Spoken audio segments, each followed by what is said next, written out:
Halo,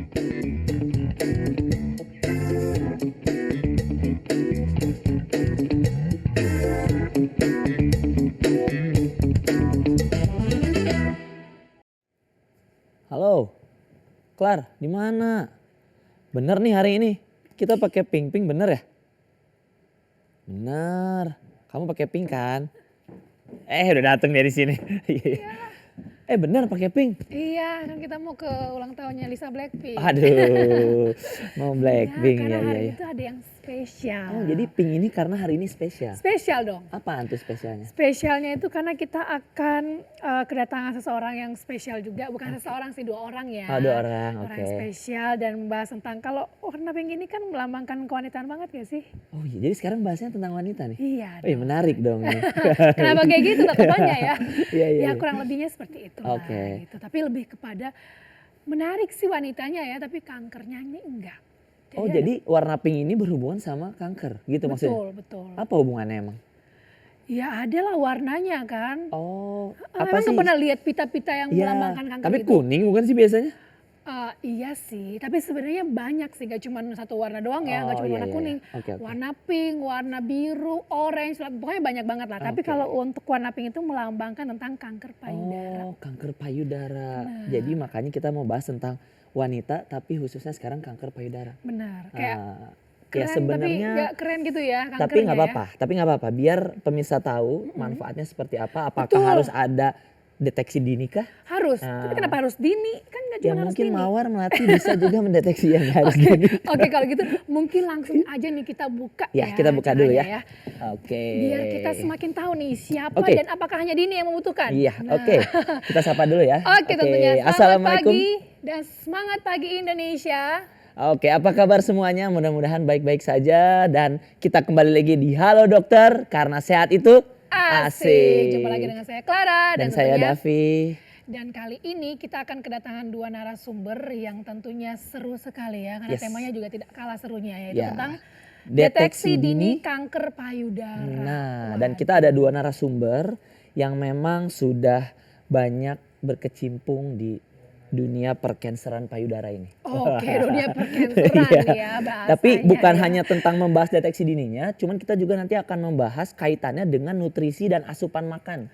Oh, jadi makanan itu bisa Yes. menyebabkan kanker payudara juga? Bisa juga menyebabkan atau mungkin bisa juga mencegah sejak dini. Makan makanan yang sehat seperti baik. apa, makan Jadi makanan yang baik seperti penasaran nih apa. ya, apakah Yes. makanannya Ya. biasanya saya konsumsi itu termasuk atau enggak tuh, Ya, maksudnya betul. kategori yang boleh atau enggak Ya. ya kan. Dan tentunya untuk pemirsa di rumah yang ingin bertanya, boleh banget dong ya Boleh Davi ya. banget, ya. Langsung kirimkan pertanyaannya ke DM Instagram @halodoktertvri. Yes. Karena pada segmen terakhir kita akan menjawab semua pertanyaan dari pemirsa. Ya, jadi jangan kemana-mana buat pemirsa tetap di Halo Dokter karena sehat itu asik.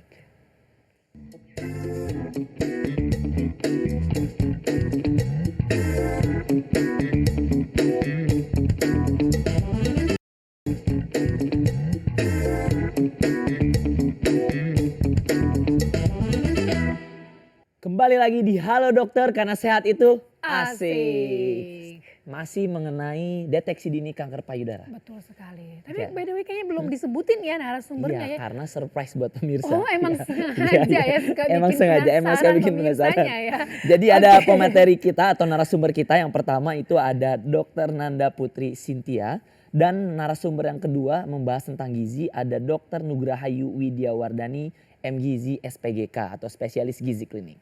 Jadi langsung aja nih kita panggil narasumber yang pertama untuk membahas lebih jelasnya lagi mengenai deteksi dini kanker payudara. Oke, penasaran ya. Langsung saja kita panggilkan Dr. Nanda Putri Sintia. Oke. Nah ini Dokter Halo, Nanda. dokter. Halo dokter. Selamat datang di Halo Dokter. Selamat datang dok. Silakan duduk dok. Silakan duduk dokter. Apa kabarnya dok? Alhamdulillah baik. Baik. Sehat-sehat oke. ya. Sehat Kita ya. sekarang senada ya dok ya warnanya. Betul, Warnanya gak salah sudah posting pink. kita Nggak ya. salah kostum, kita nggak salah tuh. Sia-sia saya WhatsApp ya. Jadi buat pemirsa yang belum ganti baju, ganti bajunya ya. Jadi pink. Khusus hari ini sebenarnya Iya. harus pink-pink Iya ya. harus pink suasananya. Oke. Tapi kenapa harus warna pink dok? Warna pink. Sebenarnya semua penyintas atau survivor kanker payudara itu punya warna atau ciri khasnya masing-masing. Jadi pink ini memang atau merah muda ini diambil untuk sebagai simbol kanker payudara.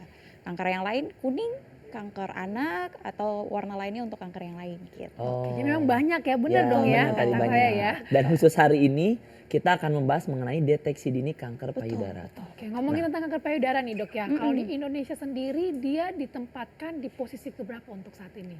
Di Indonesia maupun secara global di dunia masih nomor 1. Indonesia. Yes, betul. Kanker nomor 1. Nomor 1. Payudara. Oke. Oh. Berarti Jadi cukup banyak ya. betul.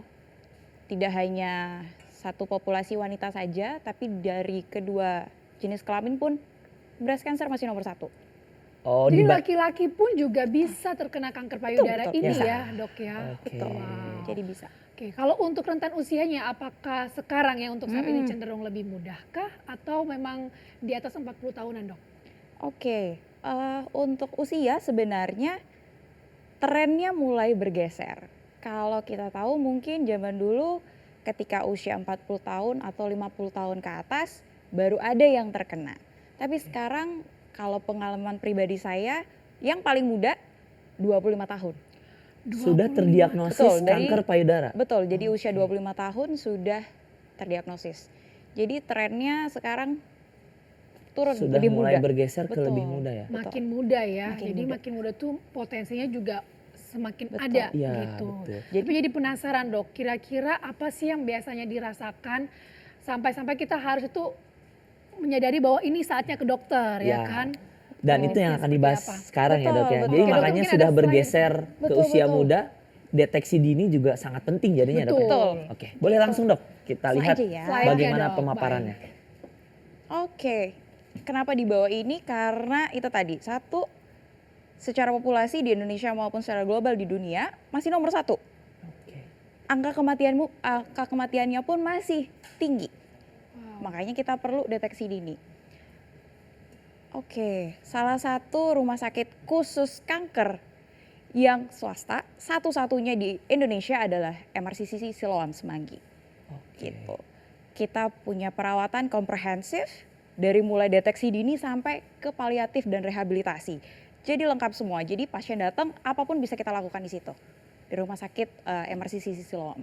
Kemudian kita juga kolaborasi internasional, ada dari Singapura, dari Jepang, ada dari Korea juga yang terbaru. Jadi kita tidak hanya memanfaatkan sumber daya yang di Indonesia saja, tapi kita adaptasi dan kerjasama teknologi dan sumber daya dari luar juga. Oke. Gitu. Kita juga mengedukasi dan sebagai pesan sponsor iklan kita dapat penghargaan ranking 63 se-Asia Pasifik untuk rumah sakit kanker. Oke. Gitu. Jadi memang tujuan kami sebagai rumah sakit adalah gimana caranya kita mendorong teman-teman semua supaya ayo kita deteksi kanker sedini mungkin. Sedini mungkin. Gitu. Ini bukan hanya kanker payudara atau? Bukan, all cancer. Oke. Semuanya. Betul, semua cancer. Jadi kita memang rumah sakit khusus cancer swasta. Gitu. Nah dok, khusus kanker payudara. Mm-mm. Deteksi dini itu gimana sih? Apakah sebagai wanita harus sadar sendiri atau dari ya lembaga atau rumah sakit jemput bola gitu dok? Bisa keduanya. Bisa Bisa keduanya. keduanya. Oke. Kita lihat. Ya, oke. Nah, kita lihat next. pembahasannya. Ya, ini yang tadi saya bilang. Tahun 2020 2,3 juta wanita, 2,3 juta ya, terdeteksi kanker payudara. Kematiannya berapa? 685.000. Global ya dok ya? Betul, Oke. gitu.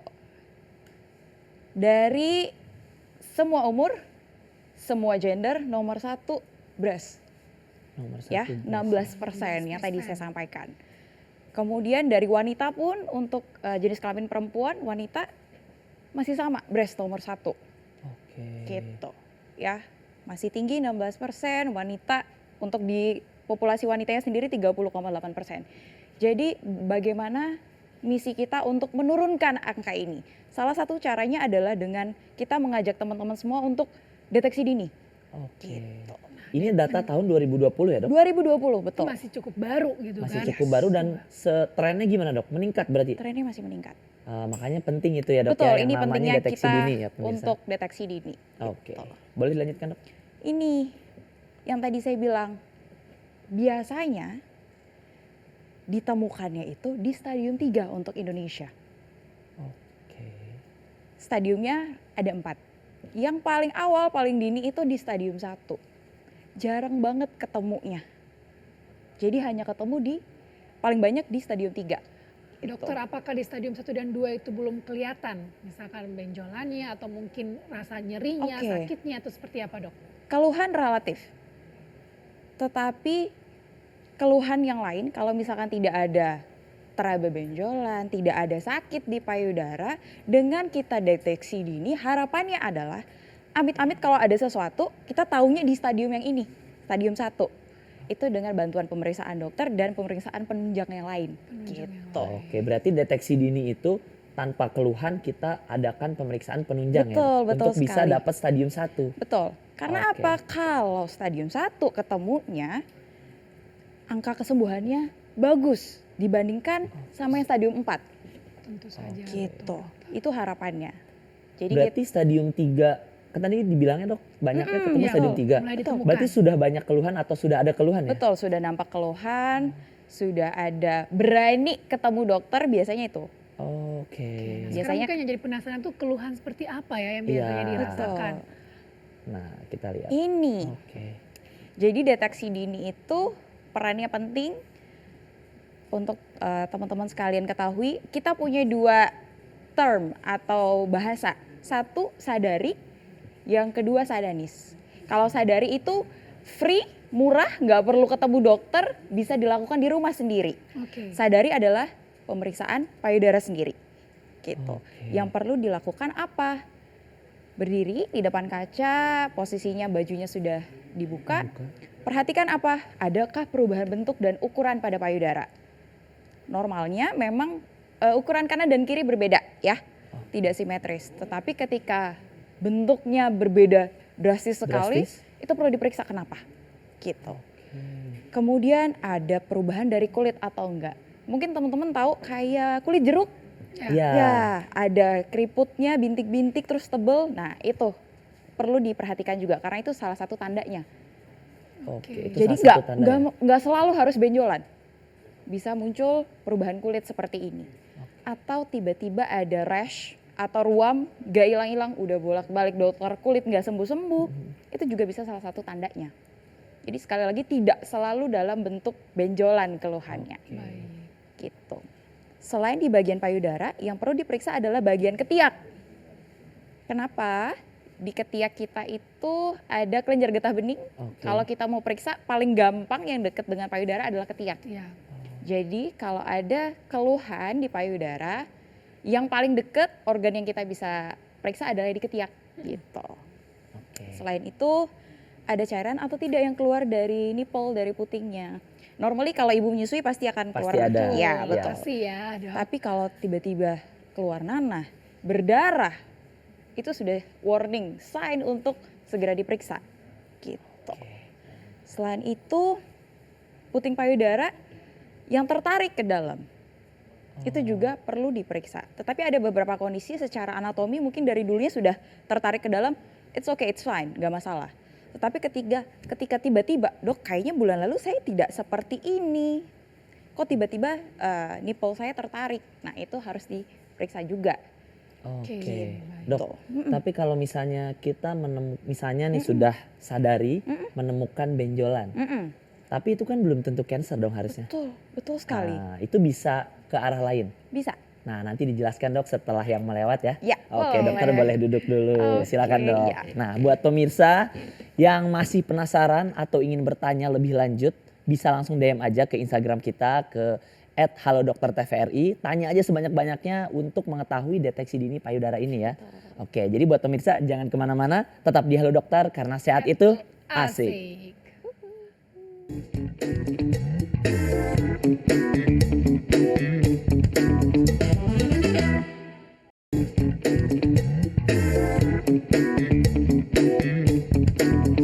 Makasih masih tetap di Halo Dokter karena sehat itu Asik. Nah, kita masih bersama dengan Dokter Nanda membahas tentang deteksi dini kanker payudara ya.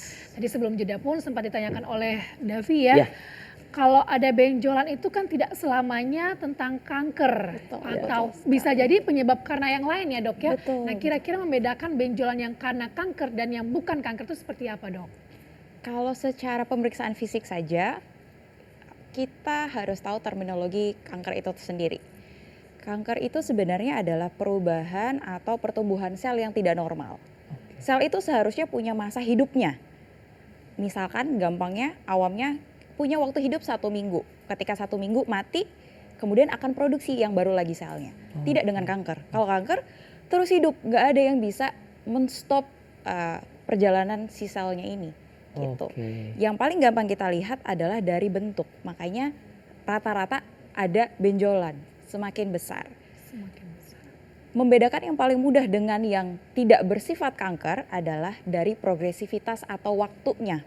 Oh, Biasanya yang bersifat kanker, benjolan yang bersifat kanker itu progresif sekali.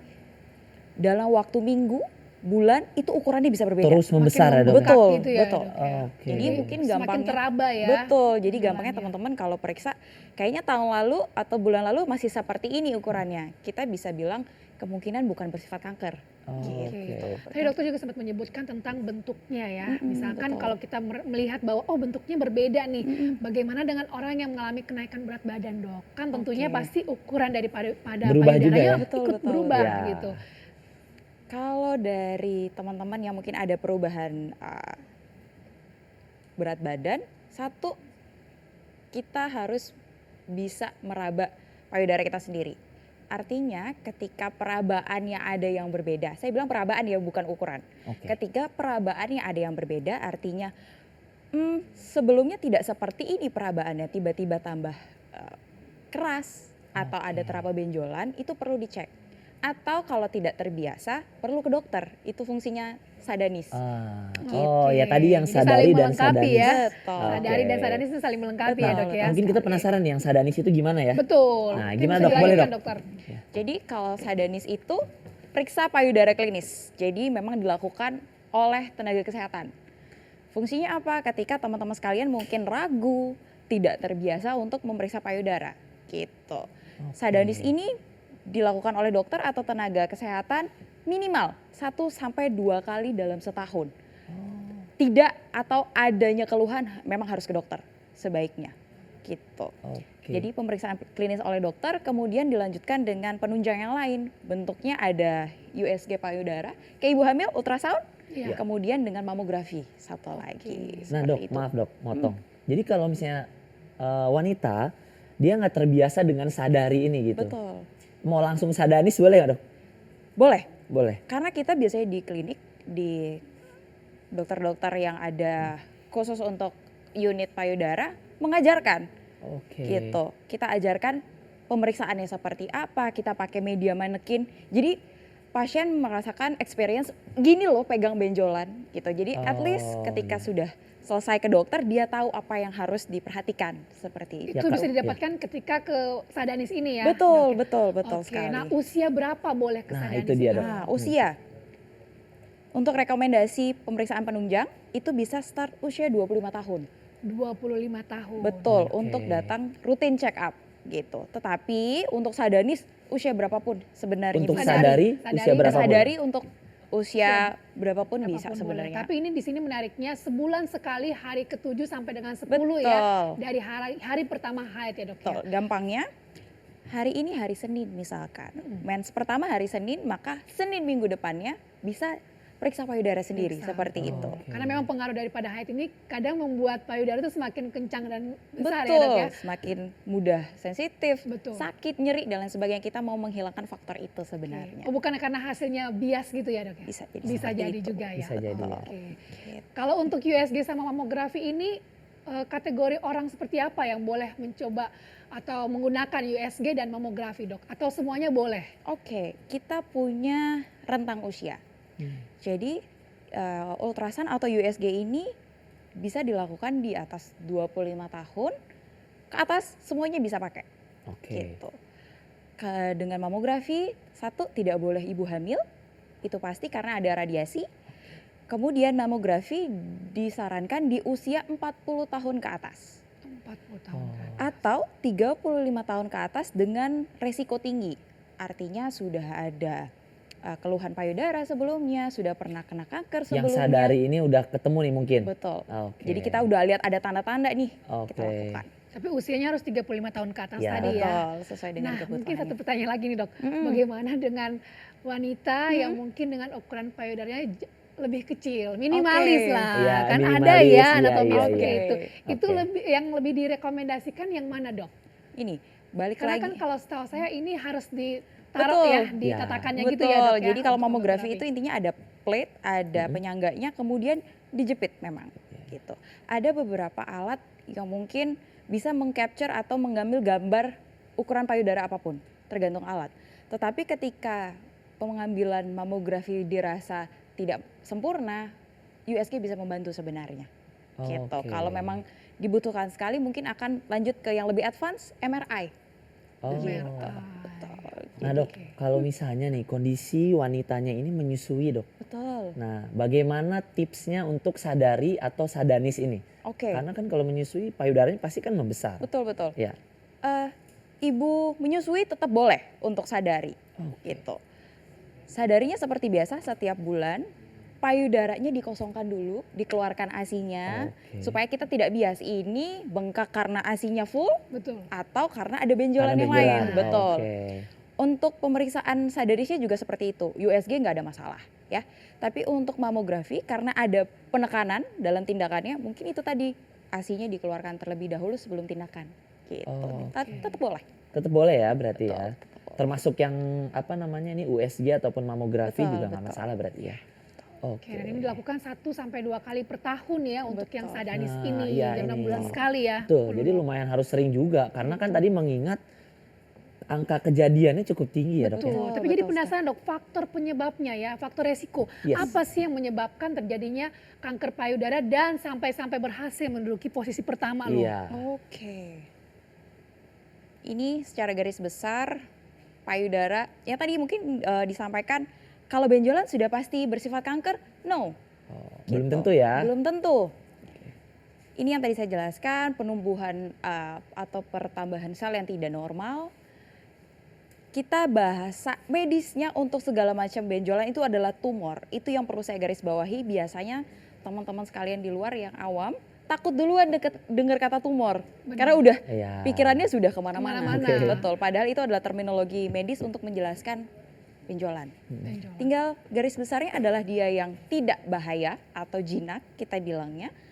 Satu lagi yang bersifat kanker atau ganas. Oke. Gitu. Ada macam-macam tipenya, ada yang kista, ada yang FAM, ada yang lipom. Itu secara garis besar adalah yang jinak. Sedangkan yang ganas ya bersifat bahaya atau malignan. Oke. Dan dari yang tanda sadari tadi mungkin sudah ada yang bisa mengarah ke arah keganasan Betul, juga ya dok? Betul, betul. Oke, jadi nggak usah khawatir nih kalau kita nemuin benjolan di Betul, belum payudara, tentu. nggak usah panik duluan. Panik duluan. Nah, jadi makanya penting deteksi dini tuh ini, Betul. biar cepat diketahui. Oke dok, lanjut dok. Nah ini yang faktor resiko. Kita sampai sekarang tidak tahu penyebab pastinya apa. Kita sebutnya faktor resiko yang meningkatkan atau menurunkan resiko. Satu, jenis kelamin. Wanita tentu lebih tinggi resikonya dibandingkan laki-laki. Tetapi laki-laki juga bisa kena kanker payudara loh. Oke. 2% populasi adalah laki-laki. Di Indonesia ada dok? Ada. Oh, ada. Betul, saya sudah ketemu 3 pasien Oke. laki-laki dengan breast cancer. Gitu. Kemudian bertambahnya usia. Tadi kita di awal mungkin bilang sekarang trennya malah lebih muda. Betul gitu.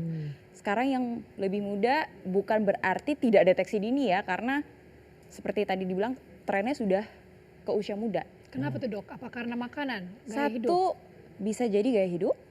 Kedua dari konsumsi makanan yang kita makan. Kemudian dari mungkin sudah sadar untuk deteksi, jadi ketemu. Oh, jadi ketemu di betul. usia dini. Banyak faktornya yang Oke. menyebabkan trennya semakin muda gitu. Kemudian ada riwayatnya keluarga dan mutasi genetik, ada riwayat penyakit payudara sebelumnya, kemudian menstruasinya terlalu dini. Di bawah 12 tahun sudah menstruasi. Ini faktor hormonal berarti mungkin ya dok ya? Betul, faktor Oke. hormonal. Kemudian menopausnya terlambat, usia 60 tahun masih menstruasi. Itu juga meningkatkan resiko sebenarnya. Kemudian riwayat reproduksi. Tidak memiliki anak, tidak menyusui pun itu menaikkan resikonya. Waduh. Gitu. Berarti orang-orang yang dengan mindset child free ini sebenarnya minusnya adalah bisa Resiko, betul. iya kan menaikkan Iya, resiko betul, akan betul. payudara, kanker payudara ini ya dok ya. Betul. Ini ada hormonal dari luar, seperti mungkin kita ada konsumsi hormon atau terapi hormon itu juga ada berpengaruh gitu ya. Oke. Dan itu menariknya tadi ada obesitas ya dok ya? Betul, obesitas. Nah, ini perlu digarisbawahi. Jadi Garis buat bawahi. pemirsa yang bilang nggak apa-apa gemuk yang penting sehat. Nah, Resiko, jadi faktor masuk salah resiko. satu resikonya, betul. Iya, hati-hati. Hati-hati ya. Jadi Oke. sebenarnya ini tuh hanya menaikkan atau menurunkan resiko saja. Belum tentu orang yang tidak punya resiko ini terus nggak kena. Gitu. Oke. Jadi itu masih faktor X yang kita belum bisa jelaskan. Dan ini nggak bisa berdiri sendiri ya dok? betul. Pasti dia gabungan dari apa, Betul, jenis kelamin mungkinkah atau riwayat keluarga, mungkin betul, gitu ya dok ya? Betul. Oke. Boleh lanjutkan dok? Oke. Nah, stepnya ketika sudah misalkan ada pasien yang datang dengan keluhan, sudah diperiksakan USG atau mamografi, ketemu curiga kanker gitu ya. Setelah dilakukan pemeriksaan lebih lanjut, positif kanker, terdiagnosis kanker. Biasanya yang akan jadi pertanyaan, setelah saya terdiagnosis, saya harus berobat apa dok? Betul, rata-rata orang berpikirnya langsung Iya, kemo-kemo saya aja harus ya apa? dok ya. Iya, Kemo. Tapi di betul. sini pembedahan sistemik radiasi. Nah, penasaran itu pembedahannya itu kalau sudah sampai stadium berapa ya Berapa? kira-kira ya? Betul. Stadium berapa dok? Tapi jangan dijawab dulu nih dokter ya. Oke.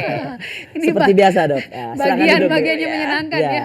Mau nggak mau dokter. Oke. Duduk sebentar dokter, kan ada yang mau lewat setelah yang satu ini. Dan untuk pemirsa di rumah jangan lupa untuk langsung mengirimkan pertanyaannya ya. Terkait dengan deteksi dini kanker payudara. Ya. Dan karena pada segmen terakhir kita akan menjawab semua pertanyaan dari pemirsa. Dan tentunya tetap di Halo Dokter karena sehat itu Asik.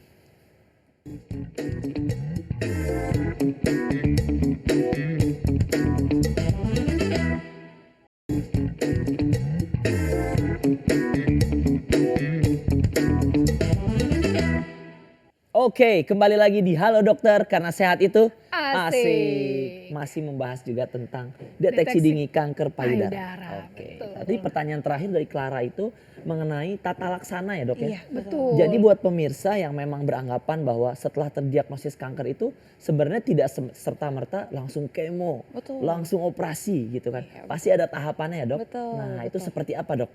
Oke, boleh langsung Boleh jelasin? langsung, dokter, silakan. boleh. Oke, aku jelasin ya. Jadi secara garis besar ketika ketemu benjolan, kecurigaannya adalah sesuatu benjolan yang bersifat kanker harus dipastikan dengan biopsi namanya kalau pernah dengar. Jadi kita ambil sampel jaringan benjolannya untuk kita teliti di laboratorium. Ini beneran kanker atau bukan? Gitu. Ketika sudah fix terdiagnosis sebuah kanker, secara garis besar tata laksana atau pengobatannya itu 3. 1 dengan pembedahan, 2 terapi sistemik, yang mungkin awam kayak kita kemoterapi, minum obat, diinfus, itu sistemik namanya. Kemudian yang ketiga dengan radioterapi atau radiasi gitu. Oke, kita lewat di belakang. Next, oke. Nah tadi yang ini ya dok. Iya, oke. Oke. Ini betul. Pembedahan. Apakah semua pasien kanker akan melewati tiga-tiga Tiga, ini? betul. Belum tentu. Nah tentu. belum tentu. Karena sebenarnya kanker payudara itu tidak hanya satu tipe saja. Oh, banyak ya dok ya Betul, tipenya ya. tipe-tipenya banyak. Jadi penentuan tata laksananya itu berdasarkan 1 stadium. Stadium itu berhubungan dengan ukuran benjolannya, kemudian ada penyebaran ke organ lain atau tidak. Gitu. Kemudian yang kedua dari tipe kankernya itu apa? Apakah secara sederhana tipenya harus di kemoterapi kah? Atau tidak perlu kemoterapi? Atau hanya pembedahan dan radiasi saja? Seperti itu. Jadi yang dibuat oleh dokter adalah berdasarkan stadium dan jenis kanker payudaranya. Jadi jawabannya adalah tidak semua. Tidak semua. Tidak Tapi apakah semua. ada yang semua menjalani tiga-tiganya? Ada. Ada ya. Betul. Oke dok. Gitu. Jadi setelah diangkat, apakah bisa sembuh 100% dok? Gini, kalau kita bahas soal cancer, kita bahasnya survivor, penyintas. Oke. Gitu. Oke. Ada beberapa tipe-tipe kanker payudara yang memang angka kekambuhannya lebih tinggi dibandingkan jenis kanker payudara yang lainnya. Maka dari itu kita punya angka survivor atau penyintas selama 5 tahun dan 10 tahun. Itu yang kita pantau. 5 years survival rate, 10 years survival rate. Jadi itu yang kita monitor sebagai dokter setelah pengobatan bagaimana pasien melewati 5 tahun pertama, 5 tahun kemudian pertama. 5 tahun kedua. Oke, ini menarik sekali ya ini Dokter Nanda menarik ya. nih, Dokter. Dokter boleh duduk Boleh. sebentar ya Dok ya. Ini mengenai survivor berarti kan artinya kemungkinan kambuh itu ada ya dok. Betul. Dan bagaimana kita menjaga pola hidup selama kita sudah melalui pengobatan Betul, tersebut. pola hidup di dalamnya juga pola makan ya. Nah, Berarti salah betul satu yang sekali. paling sederhana itu pola makan. benar, karena kan bisa yang mengakibatkan juga tadi seperti disampaikan ya dari Betul. makanannya misalkan. Jadi makanan seperti apa sih sebenarnya yang Nah, dibutuhkan untuk bisa menjaga betul. kesehatan secara menyeluruh pastinya ya, Betul. tapi khususnya buat cancer. Nah, Nah, dan langsung juga aja. penyintasnya. Jadi Yes. langsung saja kita panggilkan ya narasumber kita yang kedua yakni Dr. Nugrahayu Widiawardani, dokter spesialis gizi klinik. Halo, Halo, dokter. dokter. Tak-tak dulu dokternya Iya, ya. tak-tak dulu. Selamat Tak-tak pagi, wow ya. selamat datang dokter di Halo Dokter Dokter. silakan. Anda Dokter boleh bergeser, silakan sebentar. dokter. Iya. Oke, silakan duduk dok. Silakan Iya, duduk dokter. terima Ini kasih. panggilannya Dokter Nugrahayu, Dokter Widya atau Dokter Wardani dok? Apa aja lah. Apa aja karena bagus tiga-tiganya ya bingung jadinya. Dokter mau manggil Nugra yang mana. mungkin. Iya. Oke. Oke, Apa dokter. kabarnya dok? Baik. Oke.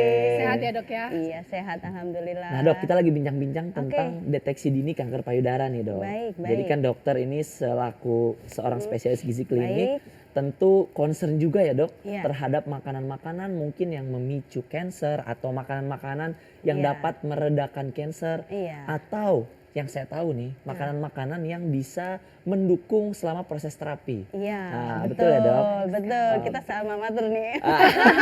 Ada dibocorin. Reuni ya. Nah, saya berusaha untuk senetral mungkin. Reuni nih ya ceritanya ya. Iya, Tapi banyak gak sih dok mungkin penyintas atau bahkan ya baru penyintas kanker payudara ini yang datang ke dokter menanyakan. Jadi minta diatur nih isi piringnya seperti apa. Iya, tentu banyak ya karena mereka kan rata-rata nggak selera makan ya, dan rata-rata kalau sudah mengalami radiasi, kemo itu sudah nggak enak makan sama sekali, dan sedangkan dalam tubuhnya sendiri kan membutuhkan suatu energi, Betul. suatu pembentukan untuk metabolisme tubuhnya agar baik, tidak makin ngedrop kondisinya, tidak lemes gitu ya, dan bisa aktivitas seperti kita biasa ini loh. Betul. Nah, jadi mereka butuh itu yang namanya energi. Nah, itu nanti kita breakdown nih apa yang paling pentingnya. Waduh ini penasaran nih langsung di breakdown sama Iya. dokter Nugra nih. Silakan dokter mungkin Boleh, ada Dok, yang silakan. dilanjutkan. Oke, terima kasih. Iya, di sini saya akan melanjutkan dari dokter untuk nutrisinya ya, tentunya pada nutrisi pada keganasan. Ya, saya dari Departemen Ilmu Gizi Fakultas Kedokteran UPN Veteran Jakarta. Baik.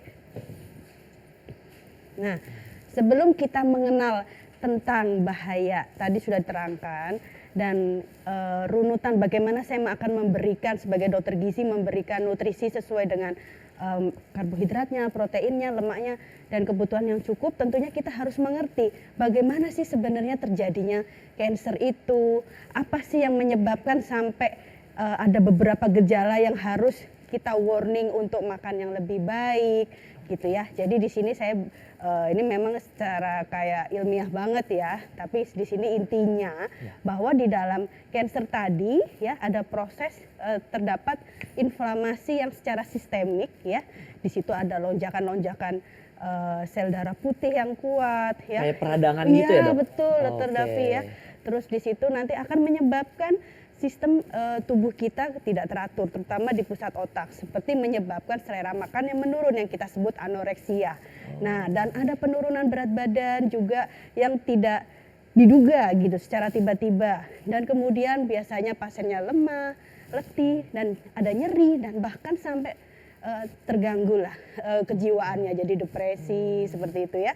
Dan ada lain juga terutama otot-ototnya nih, jadi mengecil gitu ya. Pada proses keganasan badan itu tidak disengaja gitu ya. Dan Karena ada, cancernya ya, iya, Dok? karena proses Oke. metabolisme kansernya tadi, dan akibatnya organ-organ lain lah yang menjadi complicated case-nya seperti itu. Jadi secara sederhana mungkin dok bisa dibilang bahwa saat ada cancer tumbuh di tubuh kita, dia juga butuh makan ya dok? Nah, betul. Tapi Jadi makanya benar nggak loh. sembarangan loh. Oh, Ada yang milih-milih tadi dia ya. dokter Davi bilang juga harus yang makin memicu tambah berat, ada yang malah Oke. mengurangi dan bersifat positif seperti itu. Oke. Nah, setelah kita tahu nih bagaimana patofisiologinya atau cara kerja si tumor tadi untuk mengadaptasi tubuh kita. Nah, slide belakangnya. Jadi ini bukan diet alami ya pemirsa ya. Bukan diet Memang alami ya. sesuai. Berat badannya Ini turun adalah tapi bahaya efek ya. dari keganasan. Nah, boleh di zoom out mungkin. Oke. Nah, ini yang metabolisme kelanjutan ya. Tadi kan secara global saya menerangkan secara general. Kalau inflamasi atau proses-proses infeksi tadi mengakibatkan proses kita degradasi dari metabolisme karbohidrat, protein dan lemak. Nah, di sini adalah penanda-penanda enzim-enzim yang dipengaruhi dalam metabolisme dari sel kanker, pertumbuhan sel kanker tadi. Ya, jadi ini istilah kedokteran memang. Tapi intinya semua itu di breakdown, di katabolik, dipecah baik sel-selnya tadi diproses karbohidrat, protein dan lemaknya. Jadi Gitu. harus hati-hati ya dok. Kan suka ada juga ya dok yang dia sudah ada cancer, tumor, tapi saya ngerasa baik-baik aja. Mungkin aja dalamnya udah kayak gini prosesnya ya dok ya. Betul. Oke. Itu yang memang kita harus tanggulangi, makanya kita butuh terapi medik gizi juga selain ada terapi-terapi lain seperti itu. Baik, saya bisa slide lanjut? Boleh Lanjut, dok, Dok. Oke. silakan dok. Nah, ini sudah konklusi ya di guideline dunia di penelitian terakhir ya bahwa suatu cancer tadi menyebabkan proses yang degradasi tadi yang kita sebut dengan kaheksia, di mana ada kriteria-kriterianya yang tentunya kita bisa kenali dan kita temukan pada pasien. Nah, nanti kalau ketemu nih sekitar 3 sampai 5 yang gejala-gejala tadi, yaitu antara lain tentunya sudah ada nih weight loss dulu 5% ya, pada BMI yang kurang dari 20 kg meter persegi. Dan ada gejala dari 3 dari 5. Ada muscle strength-nya menurun ya, ada fatigue, ada lemes, ada tidak selera makan. Ya selera makan menurun tuh gimana dok? Ya kira-kira 50% dari kebiasaannya. Nggak selera, udah kenyang duluan. Padahal sel-sel tubuhnya membutuhkan suatu energi. Terus kemudian low fat free mass-nya. Jadi kalau kita body komposisi kelihatan dia akan sudah menurun. Dan ada dari chemical-nya bisa kelihatan ada lonjakan sel darah putih tadi ya. Pemeriksaan darahnya dok ya? Pemeriksaan darahnya ya. Ada HB-nya yang turun ya, ada protein tubuhnya secara albuminnya ini dilihat turun juga. Nah, itu penanda-penanda. Jadi di situ kita harus warning bahwa ini tidak boleh terjadi berkelanjutan. Apa penyebabnya? Ya terjadi macam-macam, nanti ada terutama insulin resistensi ya. Nanti jadi complicated case-nya gitu ya. Nggak larinya ke situ aja, macam-macam nanti terdapat kita khawatirnya kegagalan organ yang lainnya seperti gitu. Dok, Saya maaf, pikir baik. Ini kondisi seperti ini sebenarnya terjadi apakah karena kansernya itu sendiri atau karena pengobatan yang tadi dok, kayak radiasi, kemoterapi. Iya. Nah itu terjadinya kapan sih dok? Ya. Kondisi seperti ini tuh? Kondisi seperti ini jika tidak ditangani akan berlangsung terus. Dan yang kedua juga ada pemicunya juga efek dari si kemo dan radiasi. Otomatis kan karena menekan sel darah putih, fungsi tubuh normal kita kan ditekan. Juga bisa, tapi tidak signifikan. Yang pastinya tentunya karena si kegiatan sel tumornya itu sendiri. Karena kansernya itu ya dok ya? Iya. Metabolisme dari benjolan itu ya dok. yang paling besar itu penyebabnya. Ini kan massa otot jadi berkurang, terus juga lemaknya juga berkurang. Itu kan karena awalnya itu nafsu makannya nggak ada, ya kan dok? Iya. Iya kan? Karena nggak betul. makan jadi apa yang mau Iya, diolah gitu apa kan? yang mau Berarti dimetabolisme? kalau untuk Betul. masalah seperti ini apa yang biasanya dianjurkan yang paling utama dok? Nah, sip. Selanjutnya ya. Oke dok. Nah, ini konklusi ya. Konklusi kami mengambilnya dari Pedoman Nasional Pelayanan Kedokteran terutama kanker dan Espen rekomendasi ya. Ada di sini kita breakdown tentang pemberian energi. Energi, ada cairan, di antara lain juga ada protein, lemak. Nah, ini memang ilmunya secara spesifik ya. Kita dosnya juga diberikan secara individu per individu. Enggak semua orang yang penderita kanker kita pukul rata. Tapi ada rumusnya ya. Jadi di sini seperti energi sekitar diberikan 20 hingga 30 kakal per kilo, protein 1,2 hingga 2 gram per kilo dan terutama kandungan protein yang penting esensial atau branch chain asam amino rantai cabang ya.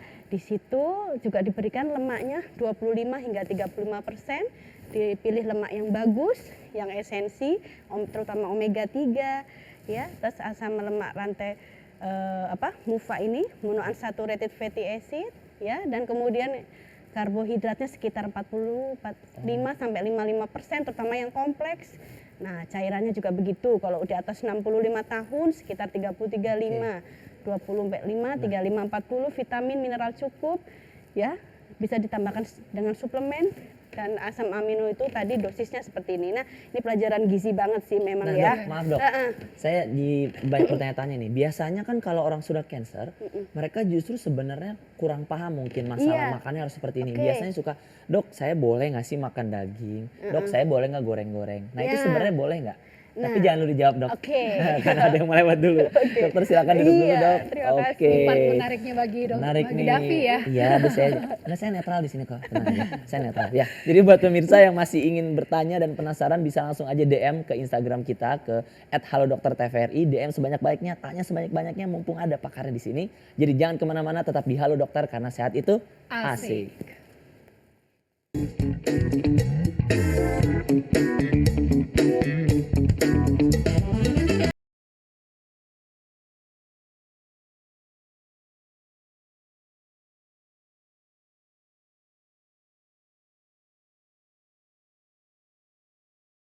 Davi Muhammad, spesialis gizi klinik. Nah, kali ini kita akan coba membahas tipsnya untuk menurunkan berat badan. Suka banyak yang nanya nih, dok, saya tuh udah olahraga rajin, tapi berat badan saya kok nggak turun-turun. Nah, untuk menurunkan berat badan, tidak cukup hanya dengan berolahraga. Tentu harus ada komponen-komponen lainnya. Yang pertama adalah mengatur pola makan, di mana pola makan itu penting, mulai dari jumlah, jenis makanannya, dan juga jadwalnya harus teratur. Dan sebisa mungkin harus tetap memanut prinsip diet gizi seimbang, yaitu mengandung karbohidrat, protein, lemak, sayur, dan juga buah-buahan. Baru setelah itu harus juga dibarengi dengan olahraga, baik itu olahraga yang aerobik, olahraga beban, ataupun olahraga kelenturan otot. Nah, apabila dalam melakukan proses itu tidak berpengaruh terhadap penurunan berat badan, mungkin dapat dipertimbangkan untuk penggunaan obat-obatan gitu.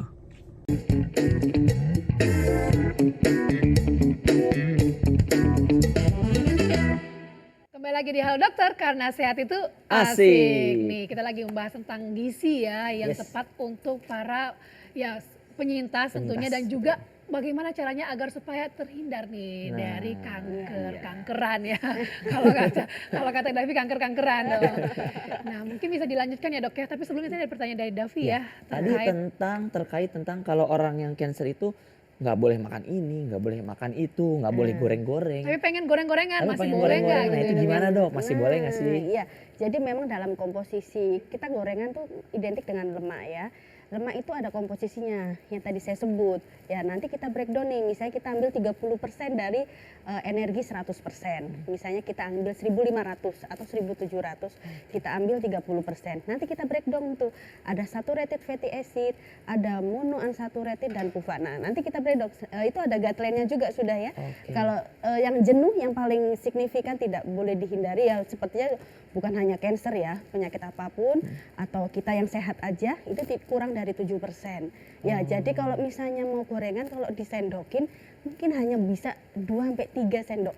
Kalau jenuh Sendok kan apa dok? Teh? makan. Oh makan, oke. Itu Jadi kan satu ada. tahu goreng dibagi Iya menjadi. dibagi menjadi. Oke, 2 sendok itu aja gitu ya, Dok ya. Nah, kalau goreng tahu kan nggak mungkin 2 sendok, jadi celupin. Iya. Nah, jadi solusinya bagaimana? Ya jangan digoreng, Oke. gitu. Karena dalam satu penggorengan satu tahu bisa terdapat 2-3 jatah kita 24 jam habis dong ya. Oke. Iya. Nah orang-orang kan taunya dok lemak baik, lemak jahat ini dok. Nah tadi kayaknya ada lemak baik tuh omega 3. Nah, betul. Nah itu gimana dok dapatnya? Apakah ada kapsulnya atau dari makanan juga cukup atau gimana? Nah, betul. Waduh, aku jadi ujian ini ya. Aduh jangan deh, ampun Enggak senior. apa-apa. tidak Bapak. Oke, omega 3 ya, betul. Omega 3 penderita kanker itu memang 2 gram dosisnya ya. Nah, kalau dari makanan itu enggak cukup ya. Nah, kita harus boleh memang kita sarankan makan ya Bu kandungan-kandungan ikan yang mengandung omega 3 ya sekitar 2-3 kali per minggu. Nah, dari situ pun kurang. Harus kita tambahkan lagi suplementasi omega 3 itu sendiri. Nah, itu ada suplementasinya ya. Nanti kita samakan dosnya. Kalau bisa sampai 2 gram. Tujuannya apa sih omega 3 tadi? Untuk tubuh kita lemak sehat tadi ya, tidak tambah degradasi protein ototnya tadi. Dia tapi tidak menambah berat badan juga, tidak mempengaruhi, hanya tidak mempercepat penurunan muscle wasting tadi. Gitu. Nah ini Dokter Nugra ya, tadi kan dokter sempat menyebutkan juga bahwa yang baiknya dikonsumsi tadi ada proteinnya ya, ada lemaknya sekian persen. Kalau untuk perhitungan kan akan lebih susah ya. Ya. Jadi memang harus konsultasi ke dokter gizinya gitu kan, agar supaya kebutuhannya tuh personalize sesuai Ya, dengan kebutuhan sesuai, masing-masing. tepat ya, betul. sekali. Tapi kalau boleh disimpulkan, apa yang tidak boleh dimakan oleh penderita kanker, dokter? Ya, kalau secara awam yang tidak boleh dikonsumsi oleh penderita kanker tentunya yang lemak jenuh ya. Tentunya proses makan harus diperhatikan, proses memasak harus diperhatikan. Seperti digoreng atau apa yang itu juga ya, yang trans ya terutama ya. Terus dan kemudian yang dipanggang-panggang yang daerah hitam-hitamnya itu juga jangan, karena itu pencetus kansernya. Dan Yang bakar-bakar gitu ya, Dok? Ah, dibilang rasa betul. enak ya, Enak kalau sate agak ada. kering ada Iya. itu. Gitu ya. Ternyata Ya, nggak boleh, terus oke. kemudian penelitiannya memang ada sejumlah daging merah yang tentunya banyak lemaknya itu tidak diperbolehkan juga. Gitu ya.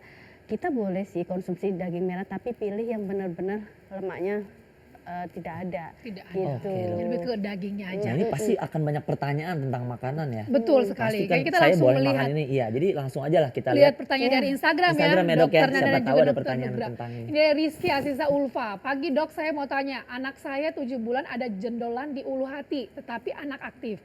Tidak demam, tapi di bagian kepala saja yang terkadang agak anget, terkadang tidak. Tidak rewel juga dok, saya baru sadar ketika bayi usia 5 bulan. Terkadang tidak terlihat, hanya bisa diraba saja. Itu apa ya dok? Dan minta tolong dijelaskan tentang sadari pada payudara. Apa cirinya jika memang ada jendolan? Dan semoga terjawab dan berkah untuk ilmunya dok. Terima kasih Oke. sebelumnya. Oke. Mungkin Ini dokter mungkin Nanda Dokter ya. Nanda yang ya, bisa. Dok. Iya, kayaknya ini kasus ini kalau ada jendolan, usianya 7 bulan ya. Ya. Usianya 7 bulan ada jendolan di ulu hati. Ulu hati letaknya di tengah-tengah memang, tapi memang kalau usia bayi kan payudaranya belum tumbuh ya. Jadi Oke. kemungkinan kita harus mengeksklusi organ-organ yang ada di sekitar dada. Ada apa saja? Ada tulang di situ, kemudian ada hati, ada organ limpa dan lain sebagainya. Itu perlu diperiksakan ke dokter lagi, dibantu dengan alat penunjang apakah itu memang sebuah tumor atau bukan. Atau ada pembesaran di organ di bagian dalam sekitar dada, itu perlu dijelaskan. Oke, jadi banyak kemungkinan ya, Dok? Banyak ya? kemungkinan. Dan gitu. tentang sadari, Dok. Singkat aja mungkin, Dok, seperti apa? Sadari intinya kalau ada benjolan, intinya ada perbedaan perabaan, itu yang pertama. Ketika kita meraba payudara sendiri, ada yang mencolok sendiri, kayak kita pegang payudara terus ada kayak biji jagungnya, ada kelerengnya. Itu harus diperiksakan. Oke. Supaya kita tahu itu bersifat kanker atau bukan. Oke. Terjawab ya untuk Rizky Terjawab. Aziza. Pertanyaan berikutnya kita lihat dari siapa? Dari next. Rusmiyati. Apakah makan bakso, mie ayam, micin hampir setiap hari bisa memicu kanker payudara dok? Nah ini mungkin ke dokter Nugra mungkin ya. Dokter Nugra, Dok. Gimana, Dok? Kalau ke Iya. saya cukup baksonya aja. yang Iya, dikasih ya. bahasanya aja. Betul ya, tentunya ini sangat memicu ya, terutama kita berkonsentrasinya ke radikal bebasnya, karena seperti di kandungan-kandungan bakso yang tidak sehat, yang dengan ada pengawet ya, ada perasanya juga, terus penguat rasa ya, yang sering ditemuin pada bakso, mie ayam, nah micin juga itu tupanya, itulah yang menyebabkan metabolismenya makin tidak stabil, jadinya radikal bebas akan makin banyak. Jadi itu malah tidak membuat nilai yang positif, malah jadi negatif. Negatif. Seperti Tapi pada itu. dasarnya masih boleh kan dok makan makanan ini ya, Kalau asal tidak sehat, setiap hari. aman-aman, nggak cancer ya. Iya. Mungkin ini juga berpengaruh tadi yang Dokter Nanda bilang, ada faktor resiko obesitas. Kalau terus-terusan iya, peningkatan betul, berat badan, betul. hormonal berubah mungkin, Dok ya? Iya, karena kandungan natrium tadi Betul. kan di dalam monosodium glutamat ada natriumnya Oke. gitu. Ya Iya. buat pencinta bakso hati-hati ya. Jangan kebanyakan micinnya ya. Kebanyakan micin, Oke, ya. ini menarik sekali ya. Baiklah. Oke.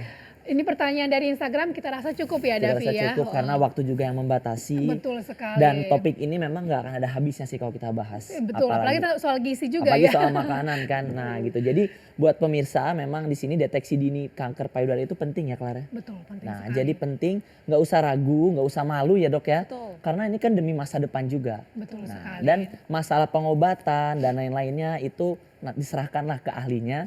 Walaupun ada efek samping, pasti ada penanganannya. Salah satunya dari gizi. Dengan support gizi yang tadi ya. Ya. Jadi harus diingat bahwa terkait sadari yang sudah Yes. dijelaskan oleh Dokter Nanda dan Sadanis. Sadanis apabila memang ditemukan benjolan dan dirasa waduh ini seperti yang tak biasa ini kan. Ya. Ada rasa yang tak biasa. Ada rasa nah, yang itu tak bisa biasa. dilanjutkan untuk Ya. pemeriksaan yang disebut dengan Sadanis tadi. Oke. Terima kasih banyak untuk Dokter Nanda dan juga Dokter kasih Nugra ya. banyak. atas Ya, terima kasih ya, penjelasannya. Luar Dok. biasa sekali. Kita jadi tahu Luar nih biasa. baju pink Ya, kita hari baju ini pinknya ternyata berkesan nyambung. ya. Ya.